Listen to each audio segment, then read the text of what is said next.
हदीस नंबर है 781। अब्दुल्लाह बिन उमर रज़ी अल्लाह अन्हु बयान करते हैं, मैंने रसूलुल्लाह सल्लल्लाहु अलैहि वसल्लम को इस हालत में देखा कि आप बालों को जमाए हुए लब्बैक पुकार रहे थे। यानी अपने बालों को आपने अच्छी तरह से कंघी करके यूं साथ मिलाया हुआ था, अच्छी तरह, जिसको कहते हैं कि बालों की सेटिंग की हुई थी, इधर उधर बिखरे हुए नहीं थे, उलझे बुलझे बालों के साथ नहीं, बल्कि कंघी से जमाए हुए थे। और फिर अब्दुल्लाह बिन उमर रज़ी अल्लाह अन्हु हदीस नंबर 782 में फरमाते हैं कि रसूलुल्लाह सल्लल्लाहु अलैहि वसल्लम ने ihram बांध कर तलबिया नहीं पुकारा मगर मस्जिद के पास, यानी जुल्हुलैफा की मस्जिद के करीब से, यानी मीकात पे जब आप पहुंचेंगे ना तब तलबिया पुकारा जाएगा। आप एयरपोर्ट से आप बैठते हैं ihram बांध कर, तो आप वहीं से तलबिया पुकारना नहीं शुरू कर देंगे, बल्कि जब आपकी मीकात आएगी वहां से तलबिया कहना शुरू होंगे। ये नबी पाक की सुन्नत है। तलबिया क्या है? यानी तलबिया तब कहा जाएगा और हमें आना चाहिए, सिखाना चाहिए, ताकि उस वक्त जब जाएं तो मुश्किल ना हो, परेशानी ना हो कि आ नहीं रहा, सिखाएं, सुने, पढ़ाएं, पहले से सिखाएं। अपने घर वालों को भी अल्लाह ताला कभी भी किसी पे करम फरमा के उसे बुला सकते हैं, घर वालों को भी सिखाएं, खुद भी सीखें, बच्चों को भी सिखाएं। अल्लाह ताला हम सब को नसीब करें वहाँ की सादतें। हदीस नंबर है 783। अब्दुल्ला बिन अब्बास रज़ी अल्लाह अन्हु फरमाते हैं कि अरफा से मुज़ल्फ़ा तक हज़रत उसामा भी नबी पाक सल्लल्लाहु अलैहि वसल्लम के हम रकाब थे। उसामा कौन है? उसामा बिन ज़ैद, जो नबी पाक के पोते लगते थे, यानी मुँह बोले बेटे के बेटे। और ये नबी पाक सल्लल्लाहु अलैहि वसल्लम के साथ ही रहे हैं जब आप मक्का फतह हो रहा था, जब आप हज अदा कर रहे थे, तब भी ये आपके साथ थे और आपकी सवारी पर सवार थे। फिर आपने मुज़ल्फ़ा से मिना तक फ़ज़ल बिन अबी तालिब को हम रकाब कर लिया। ये वही फ़ज़ल हैं जो एक खातून की तरफ देख रहे थे, अब्दुल्ला बिन अब्बास के भाई। तो फिर अब्दुल्ला बिन अब्बास कहते हैं कि दोनों सहाबियों ने बयान किया, नबी पाक सल्लल्लाहु अलैहि वसल्लम बराबर लब्बई कहते रहे, यहाँ तक के जमरातुल उक़बा की रमी की। रमी होता है शैतान को कंकरियां मारना, यानी जिस दिन कंकरियां मारी गई ना, जब शैतान को, बड़े शैतान को, क्या है ये जमरातुल उक़बा, बड़ा शैतान जिसको कहते हैं, कंकरियां मारने की बड़ी जगह थी। तो उस वक़्त फिर आपने उस वक़्त तक बराबर यानी लब्बैक कहते ही रहे। कहना कब शुरू करना है? जब आप मिकात पे पहुंचे। कब तक कहते रहना है? जब तक आप कंकरियां ना मारने लग जाए। ये सारा कुछ अल्लाह ताला क्यों करवा रहे थे? ठीक है, अच्छा जी, इसकी अभी हम हिकमत पे बात करते हैं इंशाल्लाह। एक हदीस और जिक्र कर लें। हदीस नंबर 784। अब्दुल्ला बिन अब्बास कहते हैं नबी पाक सल्लल्लाहु अलैहि वसल्लम और आपके सहाबा कंघी करने, तेल डालने, चादर ओढ़ने, तहमद पहनने के बाद मदीना से चले। यानी जो जो जीनत की जा सकती थी वो सब कुछ किया। फिर आपने किसी किस्म की चादर और तहबंद के पहनने से मना नहीं फरमाया, सिवाय ज़ाफ़रान से रंगे हुए कपड़े के। वो आपने आम हालात में भी ज़ाफ़रान से रंगे हुए कपड़े मर्द के लिए पहनने की इजाज़त नहीं दी, क्योंकि ये हिंदुओं से मिलता जुलता रंग हो जाता है जो उनके साधु वगैरह पहनते हैं। तो फिर जिससे बदन पर ज़ाफ़रान झड़े। फिर सुबह को आप जुल्हुलैफा में अपनी सवारी पर सवार हुए, यहाँ तक कि जब मुकाम बैदा में पहुंचे तो आपके सहाबा ने लब्बैक कहा और अपनी कुर्बानी के जानवरों के गले में हार डाले। जानवर साथ लेके जा रहे थे सहाबा इकराम, और क्योंकि वहाँ पे तब ऐसा इंतज़ाम नहीं होता था, तो कुर्बानी के जानवरों में हार भी वहीं पे डाले, एहराम भी वहीं पे बांधे, तलबिया भी वहीं से कहना शुरू हुए। तो वहां से पता चला कि अब हज शुरू हो गया है, अब हज की पाबंदियां शुरू हो गई जी। इसीलिए पहना जाते हैं। कुर्बानी के जानवर को भी एक खास एजाज दिया जाता है। ये कोई आम जानवर नहीं है, ये कुर्बानी का जानवर है, यानी उसको खास निशानी लगाई जाती है। हज़रत आयशा रज़ी अल्लाह अन्हा फरमाती है, मैंने खुद कुर्बानी के जानवरों के जो कलादे थे ना अपने हाथ से बनाए थे, यानी उनको बटा जाता था रस्सी की तरह, तो इस तरह मैंने खुद बनाए थे। ठीक है, तो सुन्नत है जानवर को पहनाना।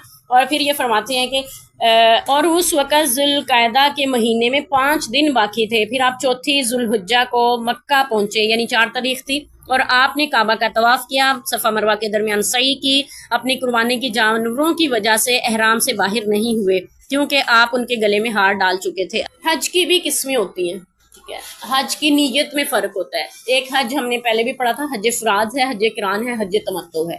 नबी पाक सल्लल्लाहु अलैहि वसल्लम ने हज किरान की नीयत फरमाई थी, यानी हज और उम्रे की इकट्ठी नीयत। इसीलिए आपने उम्रा करने के बाद एहराम नहीं खोला था, बल्कि हालत एहराम में ही रहे, यहाँ तक कि पूरा हज भी अदा किया। आम होता यह है कि जब हाजी यहाँ से जाते हैं, हज उम्रे की नीयत तो होती है, लेकिन पहले उम्रा करते हैं, फिर एहराम खोल देते हैं, उसकी पाबंदियों से निकल जाते हैं, फिर हज के दिनों में दोबारा एहराम बांध लेते हैं, और वो एहराम वहीं से बांध लिया जाएगा जहां आप ठहरे हुए। तो फिर वहीं से एहराम बांध कर फिर हज की पाबंदियों को पूरा किया जाता है और हज को अदा किया जाता है।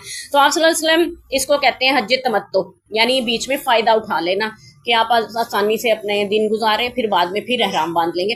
तो इसको आप सल्लल्लाहु अलैहि वसल्लम ने पसंद किया है। और हज इफ़राद ये है कि बस अकेले हज की नीयत से आप आए हैं, آپ نے عمرے کی نیت نہیں کی. اکثر جو مکہ کے رہنے والے لوگ ہوتے ہیں حج افراد ہی کرتے ہیں, کیونکہ عمرہ تو وہ کرتے رہتے ہیں جب دل کرے, تو حج کے دنوں میں وہ صرف حج ہی کرتے ہیں. تو یہ 3 طرح سے حج ہے. تو آپ صلی اللہ علیہ وسلم نے وہ حج کیا کہ جو مشکل ترین تھا, کہ آپ احرام کی پابندیوں میں برابر رہے یہاں تک کہ آپ نے حج بھی مکمل کیا. پھر آپ مکہ کی بلندی پر حجون کے مقام کے پاس اترے, حج کا احرام باندھے ہوئے تھے. طواف کرنے کے بعد آپ کعبہ کے قریب نہ گئے یہاں تک کہ عرفہ سے لوٹ آئے.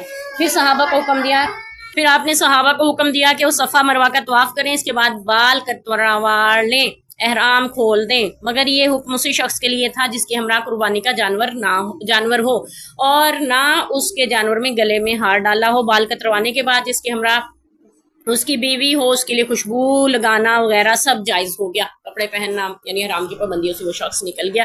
تو یہ سارے امور جو ہیں تب تک نبھانے ہوں گے جب تک آپ حج پورا نہ کر لیں. تو اچھا جی, اتنی ساری پابندیوں میں رکھنے کا مقصد کیا ہے؟ ایک تو یہ کہ آپ یکسوئی سے عبادت کر سکیں. اپنی بیوی سے بھی آپ کوئی ایسی بات نہیں کر سکتے, کسی اور عورت کی طرف بری نظر سے پھر کیسے دیکھ سکتے ہیں؟ اس لیے کیونکہ وہاں پہ حج پہ خواتین بھی مرد بھی ایک ساتھ ہوتے ہیں ہر میدان میں, ہر جگہ پہ. تو اس لیے اپنی حفاظت کرنا, سامنے فتنے موجود ہوں وہاں پہ خود کو میں نے کیسے بچانا ہے اور کیسے اپنے امور عبادت کو انجام دینا ہے, یہ چیز سیکھ کر ہم حج کے مقصد کے ساتھ واپس لوٹتے ہیں کہ اب دنیا میں بھی میں نے ایسے ہی رہنا ہے, کہ ہر فتنے سے خود کو اپنے دامن کو بچا کے رکھنا. جیسے حج میں احرام کی پابندیوں میں رہا ہوں نا, ایسے اپنے دین کی پابندیوں کو نبھا سکتا ہوں انشاءاللہ. یہاں پہ تربیت ہوتی ہے ہماری, جیسے ساری دنیا میں برابر, وہاں پہ ساری دنیا کے انسان برابر تھے, اب میں بھی سارے انسانوں جیسا ہی ہو گیا. میری بھی اکڑ, غرور, تکبر, انا سب ختم. میں اللہ کا بندہ اور سارے انسانوں کی طرح ہی ہوں, کچھ الگ نہیں ہے مجھ میں. ٹھیک ہے, لیکن ہوتا کیا ہے کہ ہم تو ایک بات تو یہ ہے کہ اللہ تعالیٰ وہاں کے ماحول کو بھی بچانا چاہتے ہیں, آپ کو لغویات دنیا کے ہر مشغولیت سے بچا کر اپنی بندگی کروا کر یہ بتانا چاہتے ہیں کہ تم نے دنیا میں کس طرح زندگی گزارنی ہے. اور بڑی بات یہ ہے وہ یہ کہ اللہ تعالیٰ نے اپنے گھر کو اتنی ویران پہاڑیوں میں کیوں بنایا؟ دنیا میں اتنے خوبصورت پہاڑ بھی ہوتے ہیں, سرسبز و شاداب, چشمے پھوٹ رہے, نہریں بہہ رہی, اتنے زبردست مناظر والے بھی ہوتے ہیں. اللہ نے اپنے گھر کے آس پاس کی پہاڑیوں کو بالکل ویران, سنسان, بے آباد کیوں بنایا؟ اس کی وجہ یہ بیان کی جاتی ہے تاکہ دنیا یہاں کسی اور نیت سے نہ آئے. جب بھی آئے صرف اس کے گھر کی زیارت کی نیت سے آئے, حج اور عمرے کی نیت سے آئے, یہاں سیر سپاٹے کے لیے نہ آئے. ٹھیک ہے, ایسا کوئی مقصد بھی ذہن میں نہ آئے کہ چلو وہاں جا کے سیر بھی کر لیں گے, کہیں حج کا یا عمرے کا اجر ضائع نہ ہو جائے. ٹھیک ہے, تو اللہ تبارک و تعالیٰ ہمیں حج کے مقصد کو بھی سمجھنے کی توفیق دے.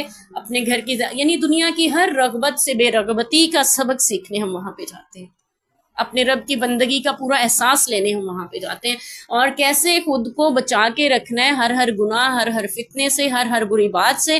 وہاں پہ فسق و فجور, لڑائی جھگڑا, یہ سب حرام ہو جاتا ہے. تو دنیا میں بھی پھر ہم ساری چیزوں سے رک سکتے ہیں, باقی زندگی میں بھی اللہ تعالیٰ ہمیں عمل کی بھی توفیق دے اور ان سعادتوں کو بھی زندگی میں بارہا نصیب فرمائے. آمین. سبحان ربک.